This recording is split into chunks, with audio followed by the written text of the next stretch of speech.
마음이 정직한 사람에게는 주님의 의의를 변함없이 베풀어 주십시오. 사랑의 하나님, 오늘 이 자리에 나온 우리 모두가 주님을 예배하며 나아갑니다.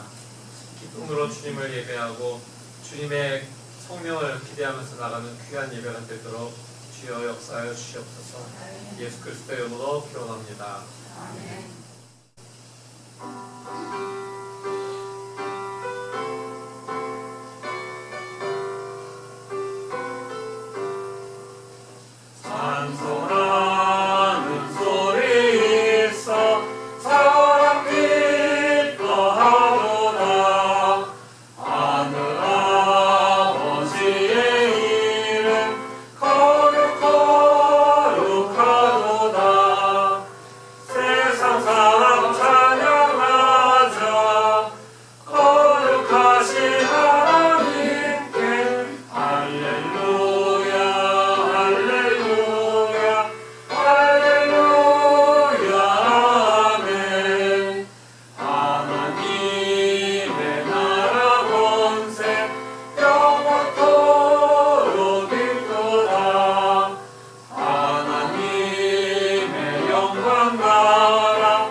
새 노래로 여호와께 노래하라. 온 땅이여 여호와께 노래할지어다. 여호와께 노래하여 그의 이름을 송축하며 그의 구원을 날마다 전파할지어다. 그의 영광을 백성들 가운데 그의 기이한 행적을 만민 가운데에 선포할지어다. 만국의 모든 신들은 우상이지만 여호와께서는 하늘을 지으셨으리로다. 존귀와 위엄이 그의 앞에 있으며 능력과 아름다움이 그의 성소에 있도다. 아름답고 거룩한 것으로 여호와께 예배할지어다. 온 땅이여 그 앞에서 떨지어다. 하늘은 기뻐하고 땅은 즐거워하며 바다와 거기에 충만한 것이 외치고 바다와 그 가운데 있는 모든 것은 즐거워할지어다. 그때 숲의 모든 나무들이 여호와 앞에서 즐거이 노래하리니 그가 임하시되 땅을 심판하러 임하실 것이리라. 그가 의로 세계를 심판하시며 그의 진실하심으로 백성을 심판하시리로다. 아멘. 다 함께 사도신경으로 신앙 고백하시겠습니다.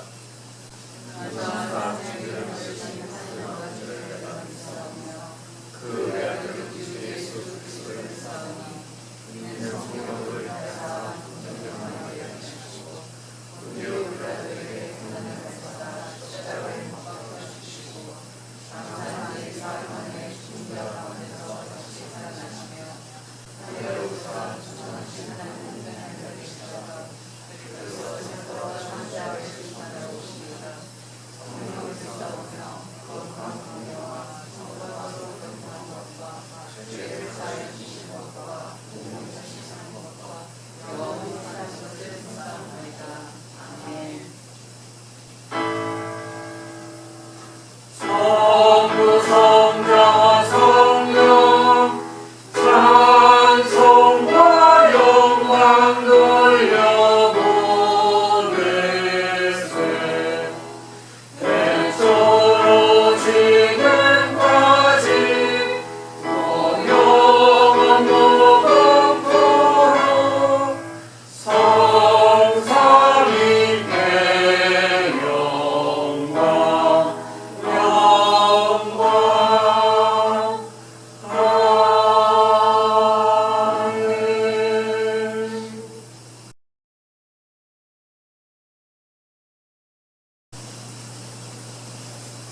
또 살아서 역사하고 계시는 창조주 하나님 아버지의 무한하신 능력을 찬양합니다.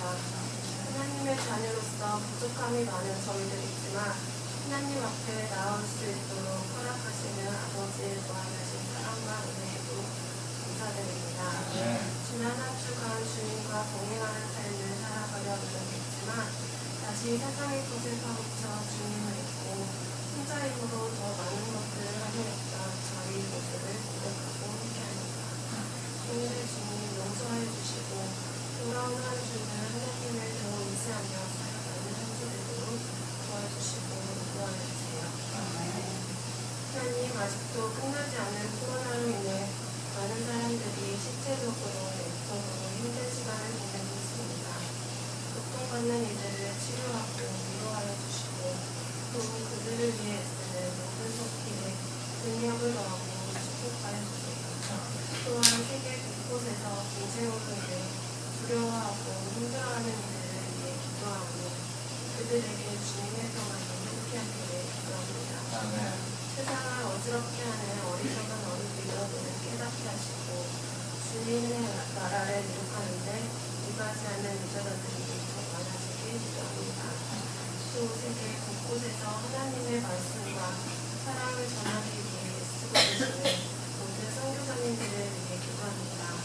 그들과 항상 함께하여 주시고 지켜주시고 때에 따라 필요한 것들을 공급하여서 물질적으로나 영적으로 충만하게 되어 지치지 않고 기쁨으로 하나님을 할 수 있도록 도와주세요. 하나님, 또 저희 자녀들을 위해 기도합니다.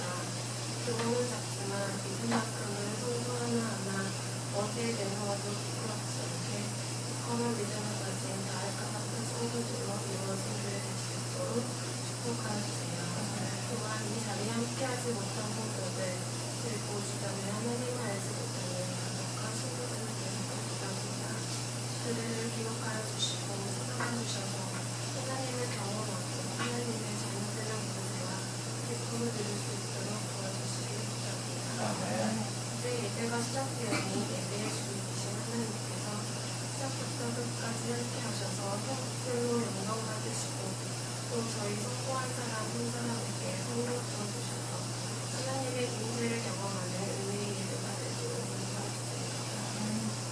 특별히 전덕영 목사님을 축복하셔서 저에게 말씀하여 주시고 또 저의 귀가 열리고 그 말씀이 깨달아지도록 저에게 지혜를 허락하여 주세요. 뿐만 아니라 예배 후 삶으로 돌아갔을 때 하나님의 임재가 우리의 삶 가운데 경험될 수 있도록 도우시고 축복하여 주셔서 세상에 소금과 같은 역할을 할 수 있는 성도 되기를 간절히 기도합니다. 홀로 영광 받게 합당하신 하나님과 그의 아들 예수 그리스도를 이루어 기도합니다.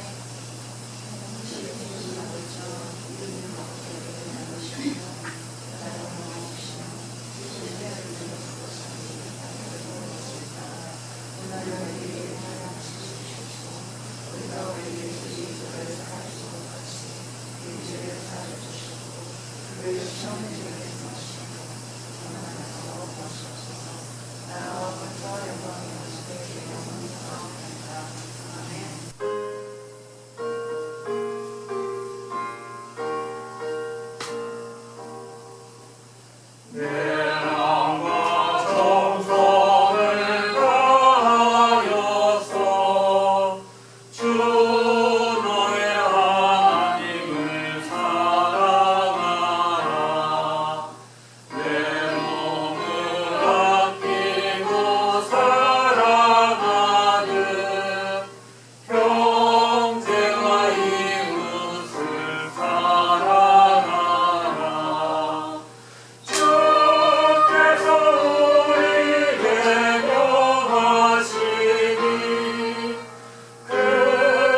오늘 말씀은 누가복음 12장 13절부터 26절 말씀입니다. 우리 가운데서 어떤 사람이 예수께 말하였다. 선생님, 내 형제에게 면에서 유산을 나와 나누라 해주십시오. 예수께서 그에게 말씀하셨다. 이 사람아, 누가 나를 너희 재판관이나 군대인으로 세웠느냐? 그리고 사람들에게 말씀하셨다. 너희는 조심하여 온갖 탐욕을 널리하여라. 재산이 차고 넘치더라도 사람의 생명은 거기에 달려있지 않다. 그리고 그들에게 비유를 하나 말씀하셨다. 어떤 부자가 밭에서 많은 소출을 거두었다. 그래서 그는 속으로 내 소출을 쌓아둘 곳이 없으니 어떻게 할까 하고 고민하였다. 그는 혼자 말하였다. 이렇게 해야겠다. 내 곳간을 헐고서 더 크게 짓고 내 곡식과 물건들을 다 거기에다 쌓아두겠다. 그리고 내 영혼에게 말하겠다.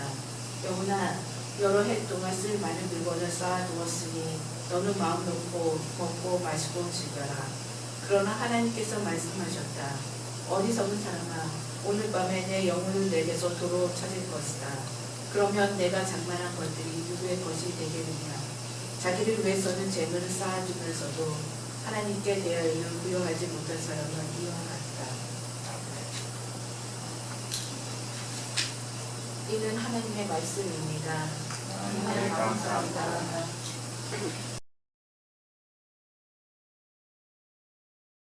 우리 주 예수 그리스도가 주시는 은혜와 평안이 함께 하시기를 기원합니다. 제가 2006년에 켄터키 윌머어에 있는 에즈베리 신학교에 공부하러 왔을 때 그때 신학생들이 굉장히 많이 있었습니다. 저희가 오면서 8가정이 같이 왔고 그 다음에도 왔기 때문에 그 당시 한인학생회가 어린아이들까지 다 합치면 한 100명 정도 되는 큰 그런 모임이었습니다. 근데 그 한인학생회가 2개로 갈라져 있었습니다. 한 판은 배드민턴파, 한 판은 테니스파였습니다. 근데 저는 이제 사람들을 사귀고 싶고 뭐 신학적인 것을 처음 배우러 왔기 때문에 조금 사람들을 쉽게 사귈 수 있는 운동을 같이 하는 게 좋겠다라고 생각해서 저는 배드민턴파에 가입을 했습니다. 그러면서 셔틀콕도 사고 뭐 이러면서 재미있게 토요일마다 모여서 배드민턴을 쳤는데요. 온 가족들이 다 함께 어린아이들도 할 수 있는 운동이었기 때문에 그렇게 부담이 없이 재미있게 한 2년 정도 쳤습니다. 근데 문제는 배드민턴을 치던 분들이 다 졸업을 했다는 거죠. 졸업을 하고 다른 곳으로 가니까 맨날 저만 남아서 배드민턴 그 네트 설치하고 사람들이 기다리는데 안 오는 거예요. 그래서 저하고 저희 아들하고 둘이서 열심히 치고 또 한두 분 이렇게 전화해서 와달라고 간곡하게 테니스파를 초청하려고 그랬는데 잘 안 됐습니다. 그래서 어떡하죠? 저도 테니스프로 넘어갔습니다. 그때 이제 테니스가 열기를 띠면서 교환 교수로 오셨던 한 교수님이 테니스를 막 가르치시면서 함께 테니스가 아주 붐이 일었습니다. 테니스를 쳐보신 분들은 알지만은 카운트하는 법이 뭐 1대0, 2대0 이렇게 안 하잖아요. 15점, 30점, 40점 이렇게 올라가고 그래서 0을 러브라고 얘기하죠. 그래서 러브 50, 러브 30, 러브 40 뭐 이렇게 계산을 합니다. 근데 40대 40, 40올 또는 듀스가 되면은 거기에서 한 팀이 어느 한 팀이 한 점을 냈을 때 그것을 어드밴티지라고 얘기합니다. 그러니까 에드라고 얘기하는데 그렇게 됐을 때 그 에드가 된 팀은 한 점을 더 따야지 그 세트를 이기는 거거든요. 그러니까 한 점을 더 따려고 굉장히 노력을 합니다. 그럼 상대편은 가만히 있나요? 듀스에서 에드가 돼버렸으니까 다시 듀스를 만들려고 한 점을 따려고 기를 쓰고 덤벼듭니다. 근데 여기에서 이제 문제가 생깁니다. 여기에서 사람의 마음에 욕심이라는 게 생겨요. 요거 한 점만 따면 우리가 세트를 이길 수 있는데 그러면은 콜라 한 잔 더 먹을 수 있는데 뭐 이런 것 때문에 몸에 힘이 들어가서 탁 하고 오는 공을 세게 넘겨야지 라는 생각이 듭니다. 그러다 보면은 항상 그 공이 나가요. 코트 밖으로 나가서 아웃이 되거나 또는 네트에 걸리거나 그래서 항상 욕심이 파멸을 가져오는 패배를 부르는 그런 지름길이 됩니다. 그래서 그때는 그냥 욕심 부리지 말고 넘기기만 한다, 안전하게 넘긴다라는 생각하고 넘겨야 되는데 그게 안 되더라고요. 저도 그게 안 되더라고요. 그래서 어떻게든지 빨리 저쪽으로 사람 없는 데로 보내야지라고 힘을 쓰고 보내다가 항상 점수를 잃고 하였습니다. 근데 그 상태에서 우리가 그렇게 탐욕을 부리는 것이, 욕심을 부리는 것이 그냥 사실은 굉장히 작은 것처럼 보이지만 사실은 그게 다른 경우라면, 테니스라는 다른 경우라면 그것은 좀 더 아픈 그런 결과를 가져올 수도 있습니다. 수천 명의 사람들이 지금 예수께 모여들었습니다. 너무 많은 사람들이 모이다 보니까 서로 밟힐 지경에 이르렀다라고 이야기하고 있습니다. 모인 사람들 중에서 누군가 예수님께 이야기하기 시작합니다. 선생님, 내 형제에게 말해서 유산을 나와 나누라고 해주십시오. 아마 그 자리에 모인 사람들 중에는 뭐 영문도 모르고 따라오는 사람들도 굉장히 많을 것이고, 이 사람처럼 어떤 특정한 질문을 가지고 온 사람들도 많을 것입니다. 지금 예수께 질문하는 사람은 예수께 선생님이라고 표현을 하고 있습니다. 그러면서 형제간의 재산 분할에 대해서 어느 정도 그렇게 좀 조언을 구하고 있는 거죠. 중재를 해주시기를 바라는 것입니다. 아마 이 사람이 형제와의 그 유산 문제가 있었던 모양이죠. 그래서 유산이라고 하는 것이 사실 그 당시 1세기의 미드이스트 지역의 그 상황을 봤을 때, 그리고 똑같은 그 당시에 한반도 땅을 생각해 볼 때, 우리가 그 당시에 유산 분배라고 하는 것은 장남에게 우선 가는 그런 사회였을 것 같아요. 그렇기 때문에 장남이 그냥 내가 다 가지면 되지 뭐, 유산은 전부 다 내 거, 아버지께 다 내 거라고 생각하면은 그냥 끝나는 겁니다. 근데 장남이 조금 마음이 여유가 있어서 그래도 조금 이렇게 나눠주면, 그래도 그 둘째나 셋째나 뭐 딸들이나 이런 사람들은 아, 감사하다 이렇게 생각을 할 것 같은데, 지금 이 사람은 아마 장남이라고 하는 그 사람의 위치가, 성품이 조금 좀 강팍하거나 조금 인색하거나 했던 것 같죠. 그러니까 내 형제에게 유산을 나와 나누라고 좀 이야기해 주십시오, 이렇게 중재를 하고 있는 겁니다. 중재를 요청하고 있는 것입니다. 근데 예수께서 그 사람한테 이렇게 말씀하세요. 이 사람아, 누가 나를 너희의 재판관이나 분배인으로 세웠느냐? 분배에 대한 중재를 요청했는데 이런 식으로 내가 뭐 재판관이나 중재인이냐 이런 식으로 이야기해버리면, 사실 그 질문을 한 사람은, 그 중재를 요청한 사람은 굉장히 마음이 쓰릴 수밖에 없습니다. 무언가 실망을 하였을 것입니다. 근데 이것을 그냥 마음이 쓰린 것으로 생각하는 것이 아니라 복음서에 나타난, 성경에 나타나는 어떤 그런 맥락 속에서 우리가 이해할 필요가 있는데요. 지금 예수께서 이렇게 말씀하신 이 질문은, 중재에 대한 요청에 대한 예수님의 역질문, 이것은 성경에 나오는 그런 패턴과도 어느 정도 비슷한 패턴을 가지고 있습니다. 예수님께 무엇인가를 질문하러 사람들이 왔을 때 예수님께서는 그 사람에게 역으로 질문을 하시는 경우가 많이 있습니다.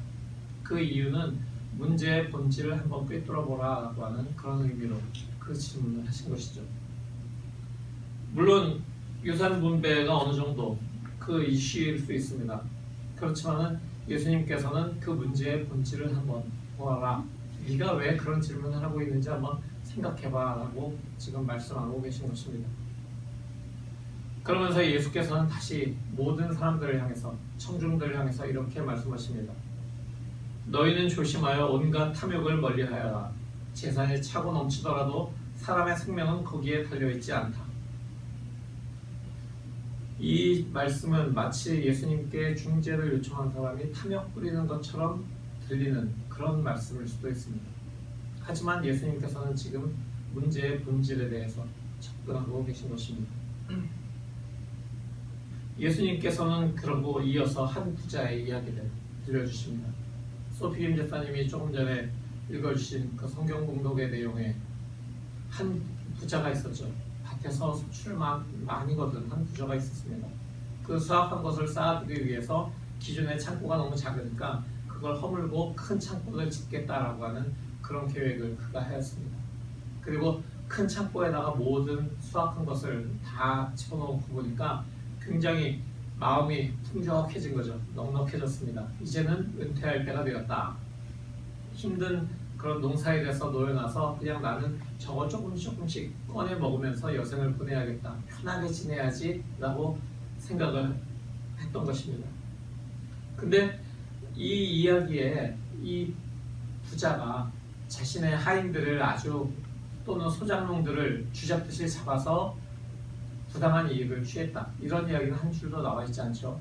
그리고 이 사람이 뭐 어떤 아주 나쁜 방법으로 재산을 모았다. 이런 식으로 나와 있지도 않습니다. 조금 뭐 불편하다라고 생각할 수 있는 것은 자기의 영혼에 대해서 그가 한 말인데요. 이제는 넉넉한 재산이 있으니 마음 놓고 먹고 마시고 즐기자라고 하는 말 한 거밖에 없습니다. 근데 이 생각이 어떻게 보면 사회적으로 대놓고 비난을 받을 만한 그런 생각일까요? 당시 사회에서. 요즘에도 그런 사람들이 얼마나 많이 있습니까? 가진 사람들 중에서 나는 많이 가졌으니까, 많이 벌었으니까, 내 능력으로 만드는 것이니까 먹고 마시고 즐겨야지 라고 생각하는 사람들이 얼마나 많이 있느냐는 말입니다. 그럼 당시에는 더 했을 거예요. 당시 사람들은 아마 더 했을 겁니다. 근데 이 이야기가 조금 날벼락 같은 하나님의 말씀으로 마무리가 됩니다. 예수께서 말씀하신 것도 아니고 하나님께서 이렇게 말씀하시는 거죠. 어리석은 사람아, 오늘 밤에 내 영혼을 내게서 도로 찾을 것이다. 그러면 내가 장만한 것들이 누구의 것이 되겠느냐? 자기를 위해서는 재물을 쌓아두면서도 하나님께 대하여는 부유하지 못한 사람은 이와 같다. 제가 며칠 전에 소셜 세큐리티 어드미니스트레이션에서 우편물을 하나 받았습니다. 이게 왜 오지? 항상 우리는 뭐 IRS, 소셜 세큐리티 어드미니스트레이션 이런 거가 적혀 있으면은 굉장히 이렇게 좀 이민자로서 덜컥하는 그런 마음이 들잖아요. 그래서 뭔가 하고 뜯어봤습니다. 그랬더니 10년 동안 미국에서 소셜 세큐리티 텍스를 내고 있었기 때문에 제가 이제 은퇴했을 때 어느 정도의 일정한 소셜 세큐리티 그 연금을 받게 된다라고 하는 그런 안내문이었습니다. 제 경우에 67세가 되어야지 이제 온전한 은퇴를 할 수 있기 때문에 그 풀 리타이어먼트까지는 아직 뭐 7년 정도 남았어요. 근데 그 남은 시간 동안을 제가 좀 기다렸다가 그 은퇴 연령이 됐을 때 은퇴를 하고 연금을 받는다고 그랬을 때 그 연금이 저와 제 아내의 삶에 대해서 보장을 할 수 있는 금액이 전혀 아니었습니다.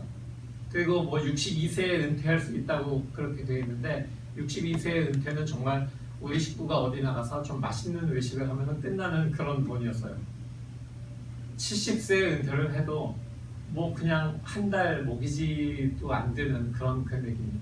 그래서 어떻게 하지? 라는 생각이 저에게 들었습니다. 더군다나 거기 뭐라고 써있었냐면은 소셜 세큐리티 연금은 당신의 노후를 보장하기 위한 충분한 그 메인 소스가 안 되기 때문에 다른 것을 준비해라 라고 그렇게 써있었습니다. 뭐 주식이나 채권이나 뭐 아니면 다른 뭐 401k 같은 것들을 준비하라 라고 얘기를 하고 있었죠. 물론 저와 제 아내는 지금 버스 드라이버로 스쿨버스를 운전하니까 거기에서 리타이어먼트가 조금씩 그 적립되는 게 있어요. 근데 그걸 가지고 적립을 한다 그래도 그걸 다 합쳐도 충분할까라고 생각을 해보니까 절대 안 될 것 같았습니다.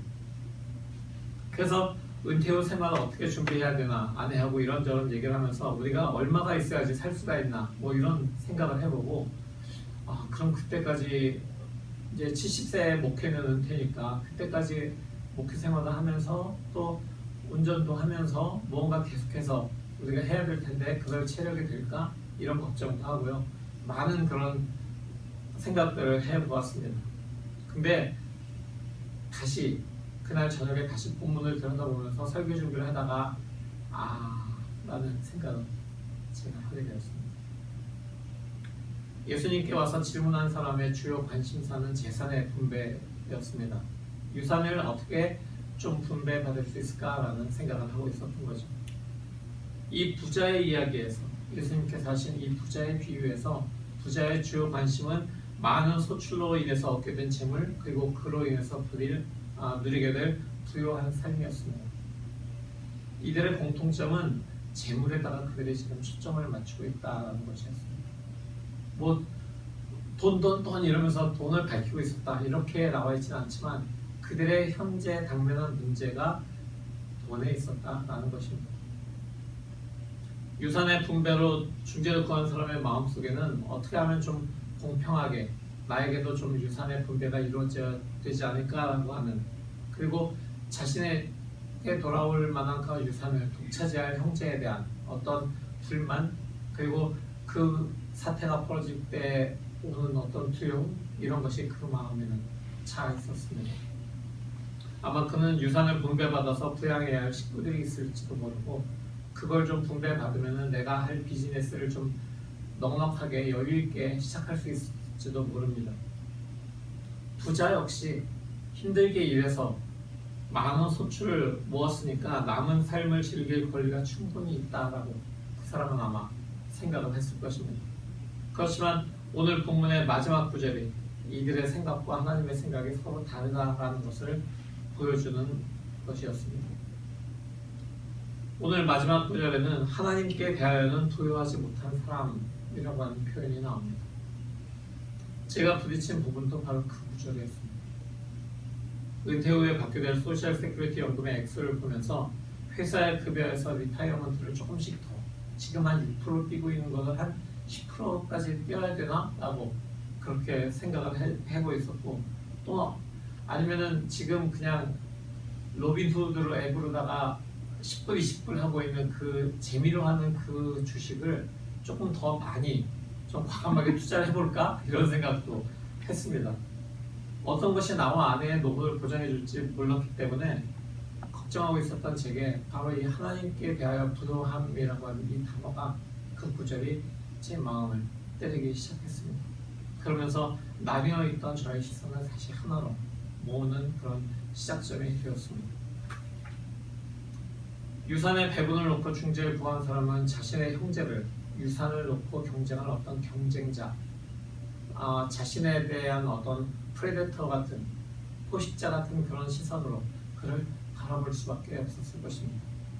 자신의 유산 분배를 가로막는 장애물로 아마 그는 자신의 형제를 생각했을지도 모릅니다. 정말 그 당시의 사회문화적 현실을 볼 때 공평한 배분을 구사하고 일정한 부분이라도 자기 몫을 받을 수 있으면 정말 좋겠죠. 근데 그 생각 때문에 사로잡혀서 자기 앞에 있는 분이 누구신지, 자기가 지금 질문을 중재를 요청한 분이 어떤 능력을 가지신 분인지 그는 전혀 생각할 겨를이 없었습니다. 자신의 탐욕이 시야를 좁히게 해서 주님을 알아볼 수 없는 상태가 되었던 것입니다. 부자의 경우에도 그렇습니다. 많은 소출로 인해서 마음이 좀 넉넉하고 풍요로워졌어요. 자신의 능력에 대해서 그는 좀 집중한 상태가 되어버렸던 것 같습니다. 내가 이만큼 모았어. 내가 이만큼 소출을 받았다. 그러니 이제 나의 영혼아, 먹고 마시고 즐기자. 이렇게 자기 자신에게 이야기하고 자기 자신에게 초점을 맞추고 있었던 것입니다. 자기의 이웃이나 또는 자기가 그 사회에서 어떻게 살아야 될 것인가 라는 그 생각은 하지 못하고 자화자찬에 자기 자신에게만 마치 나르시스처럼 그렇게 초점을 맞추고 있었던 것입니다. 그러나 예수께서 지금 바라보고 계신 것은 인간관계를 잊고 하나님의 선하심과 공급하심을 잊고 소유가 중요하지 않다는 것을 잊은 사람, 삶과 죽음의 주관자를 잊고 자기 자신에게만 초점을 맞춘 그런 고립되고 불안정한 영혼, 바로 그것을 지금 예수께서는 바라보고 이 말씀을 하시기 시작한 것입니다. 성도 여러분, 오늘 이야기에서 우리가 좀 주의해야 될 부분이 있습니다. 이 이야기들을 어떻게 보면 돈에 대한 이야기로 받아들이는 것입니다. 오늘의 주제는 돈과 소유가 아니라 돈과 소유에 대한 우리의 태도입니다. 우리는 흔히 돈과 소유에 관한 우리의 태도를 하나님에 대한 우리의 태도와 이렇게 좀 이분법적으로 구분하는 그런 경향이 있습니다. 돈과 소유 이런 것들은 어떻게 보면 좀 세속적인 것이고 하나님에 관한 것, 교회 안에서 이루어지는 일들은 좀 거룩한 것, 이렇게 속된 것과 거룩한 것으로 나누는 그런 경향이 있다는 이야기입니다. 이 태도는 우리에게 어떤 삶의 모습을 가져오냐면은 돈과 나의 소유 이런 것들을 다룰 때에는 세상적인 방법을 차용하는 그런 삶의 모습으로 나타나고, 하나님에 관한 것은 어떤 종교적인 태도를 가지게 되는 그런, 어떻게 보면 좀 자아 분열과 같은 그런 현상으로 우리의 삶에서 나타나게 됩니다. 그래서 주님이 가르치신 기도대로 오늘 우리에게 일용할 양식을 주시오라고 하는 그 말이 실제 상황에서는 좀 더 쌓아놓기를 원하는 그런 어떤 상반된 우리의 삶의 모습으로 나타나고 있는 것입니다. 이러한 모습이 계속됐을 때 그때 문제가 일어납니다. 점점 우리는 우리를 둘러싼 이웃에 대해서는 우리의 돈과 소유를 뺏어갈 수 있는, 우리가 좀 더 큰 파일을 가질 수 있는 그것을 막는 어떤 경쟁자로 우리의 이웃을 생각할 수 있습니다. 그러면서도 교회 안에서는 거룩을 표방하는 어떤 위선적인 모습으로 자신을 포장하고 살아가게 됩니다. 이 말을 조금 더 쉽게 바꿔보면은 세상에서는 세속적인 수단 방법을 가지지 않고 이익을 추구하고, 교회 안에서는 공동체가 하는 봉사나 이웃을 돕는 일들에 내가 기부하고 내가 시간을 좀 내주지라고 하는 그런 참여를 통해서 자기 만족을 추구하는 그런 사람이 되어야 한다는 것입니다. 그렇다면 돈은 나쁜 것입니까? 아니면 돈은 좋은 것일까요? 돈은 중립적인 것이기도 하고 어떻게 보면 또 아니기도 합니다. 좋은 것일 수도 있고 나쁜 것일 수도 있습니다. 다만 그에 대한 우리의 태도가 중요하다고 하는 것입니다. 그렇다면 돈과 소유에 대한 우리의 태도를 결정할 수 있는 기준, 그것은 무엇일까요? 그것은 하나님께 대하여 부요함이라고 하는 바로 그 구절에 있습니다. 그 구절을 한번 이렇게 생각하면서 풀어보겠습니다.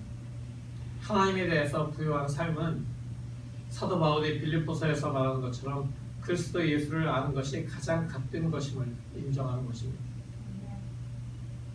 그러니까 하나님에 대하여 부요한 것, 이것이 그리스도를 아는 것이 가장 힘든 것이다 라고 그렇게 고백하는 우리의 삶은 우리의 모든 필요를 채우시는 분이 바로 하나님이시다 라고 하는 그것을 우리가 깨닫고 그것을 인정하고 신뢰하는 것, 그 하나님을 신뢰하는 것, 바로 그것이 우리가 가져야 할 삶의 모습이라는 것입니다.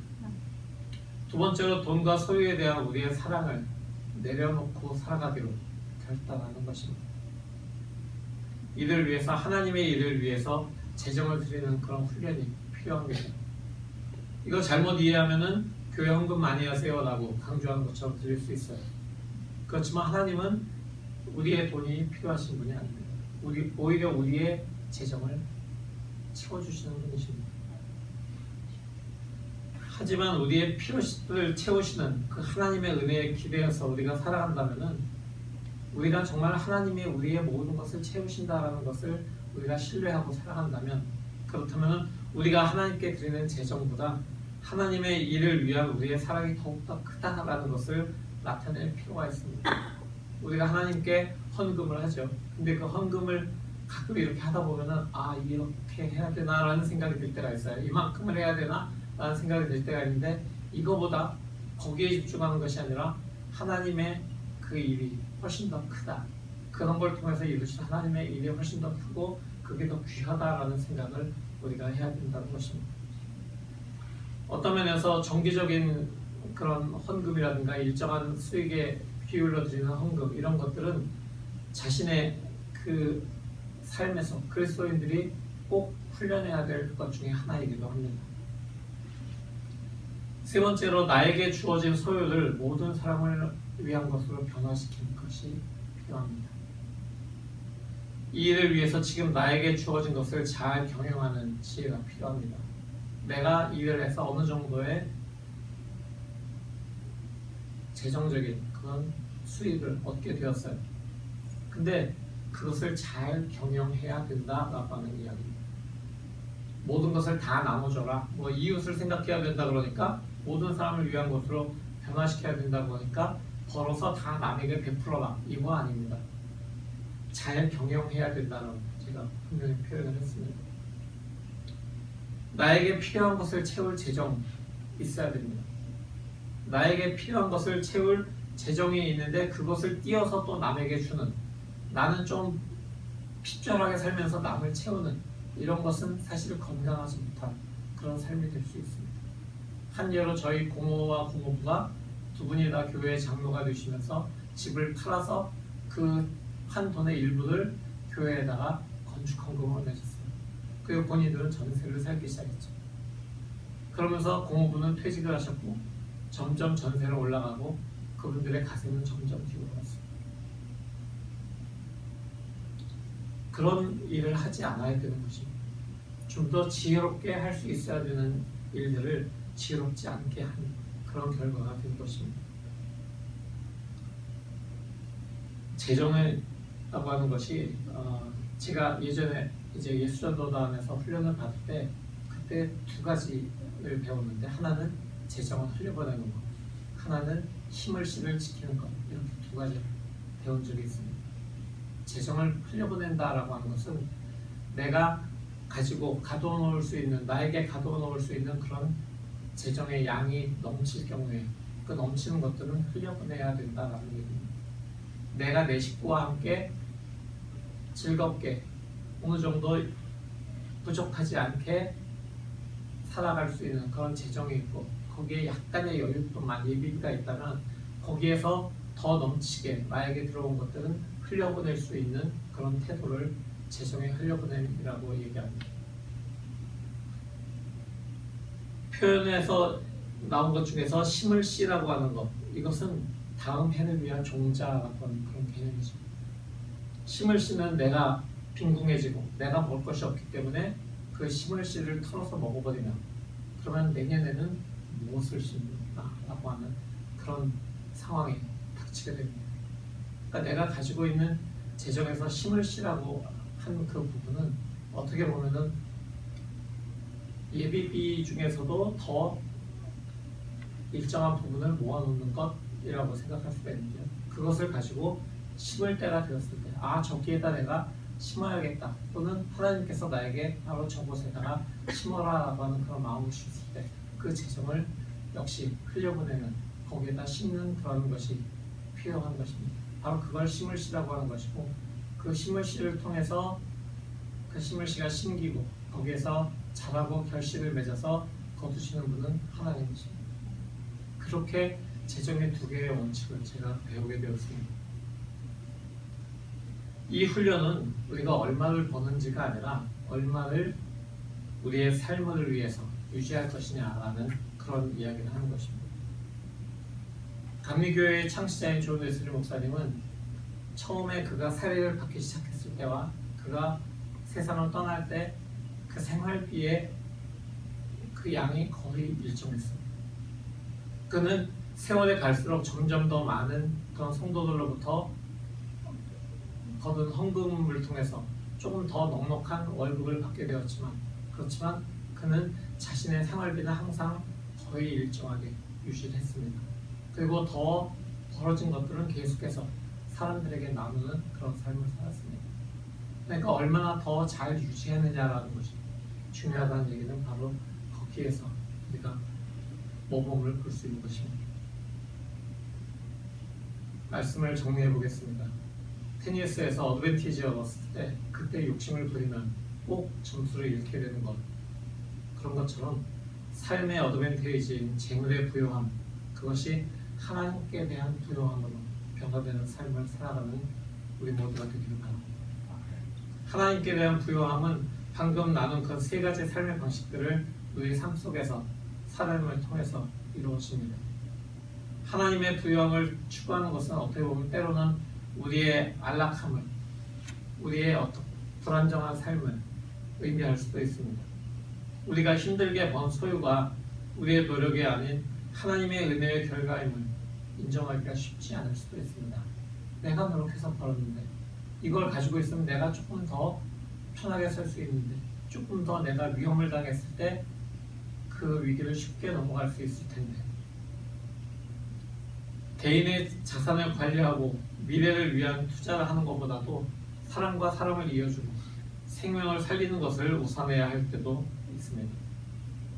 하나님을 부여하게 하는 사람들은 오늘 밤에 우리의 생명을 요구하시는 하나님 때문에 죽음에 대한 두려움으로 하는 것이 아닌 하나님의 부요함이 우리가 간직할 유일한 부요함이라는 사실을 알기 때문에 그 길을 선택하는 사람들입니다.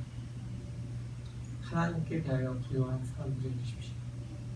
우리 주님께서 우리의 삶을 돈과 소유가 아니라 하나님 안에 있는 모든 풍요로움에서 찾게 하시고 부여하신 하나님의 자녀가 누리는 순전하고 순수한 기쁨을 주시기를 기원합니다. 아멘.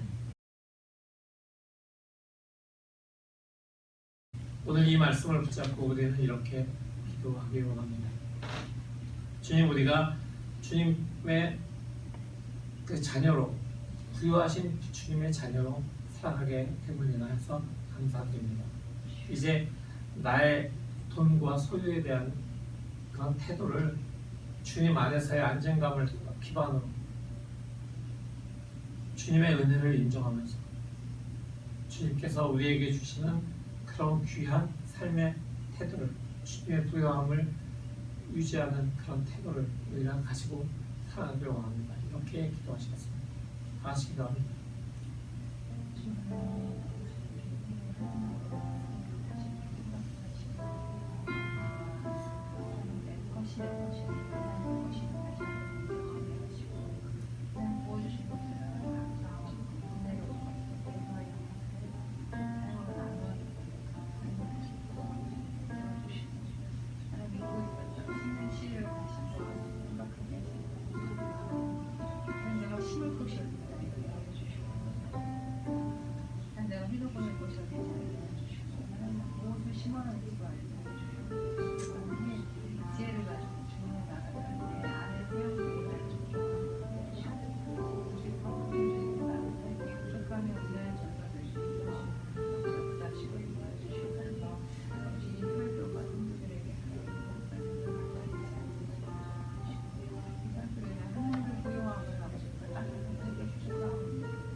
주님, 이 시간 주님 앞에 나온 우리 모두가 주님의 그 부요하심을 생각하면서 주님의 부요하심에 대해서 계속해서 생각하고 우리 자신의 부요함보다 하나님께 대하여 부요함이 얼마나 중요한 것인지를 깨닫게 하시니 감사드립니다.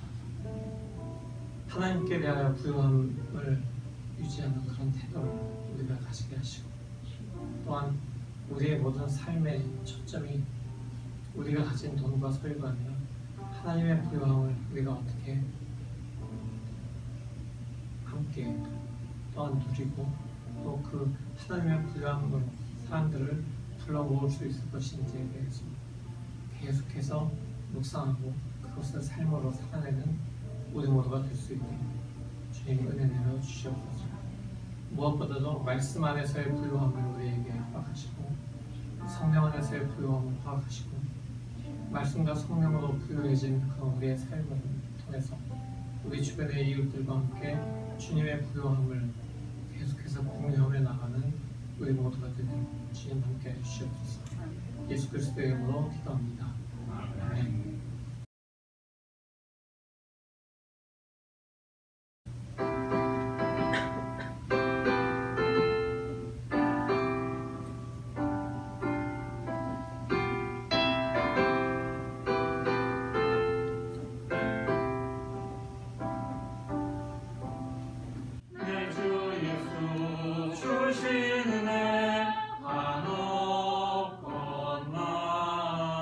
내 주 앞에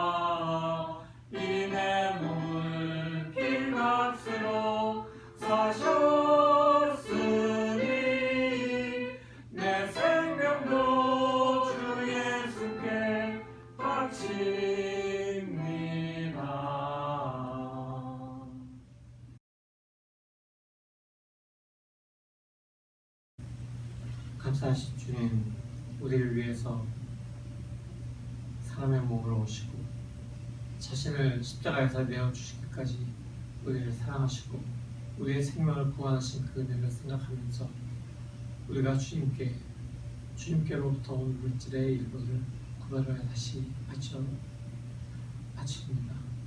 주님, 우리가 드린 이 물질들이 주님의 일을 더욱더 확장하고 주님이 더욱더 부유해지시기 위한 그런 귀한 일이 되어서 우리가 바로 그 부유하신 주님을 바라보면서 기뻐하고 주님의 부유하심을 아직도 모르는 사람들에게 나눠줄 그 넉넉한 주님의 부유하심이 되는 것을 보면서 기뻐하는 그런 우리가 될 수 있도록 은혜 내려 주시옵소서. 예수 그리스도의 이름으로 기도합니다. 아멘.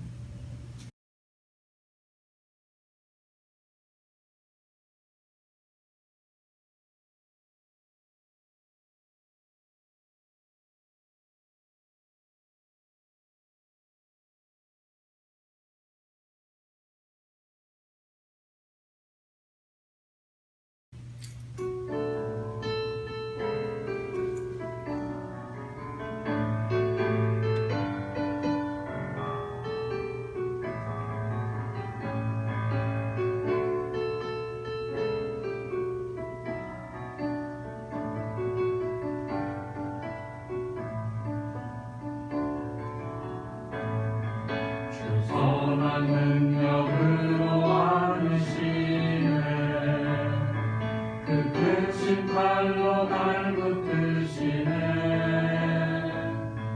절망 속에도 흔들리지 않고 사랑하는 주 얼굴 구하리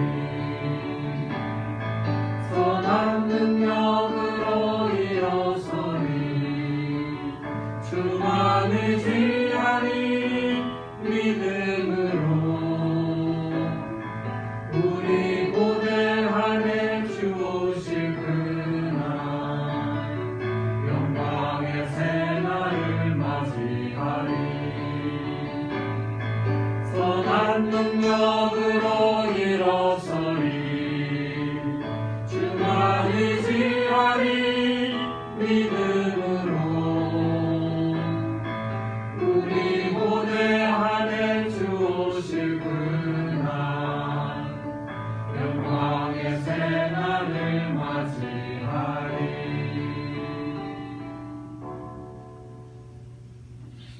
사랑하는 성도 여러분, 하나님께 대하여 부유하게 살아가십시오. 세상에서 돈과 소유가 주는 안정감이 아닌 부유하신 하나님의 자녀로 살아가기를 선택하십시오. 아멘. 돈과 소유를 쫓는 삶보다 하나님 아버지의 부유하심, 그리스도 예수가 베푸신 구원, 성령 하나님께서 내 삶 속에 역사하심을 바라고 살겠습니다.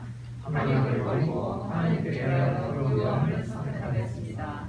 주님이 우리를 도와주시옵소서. 아멘.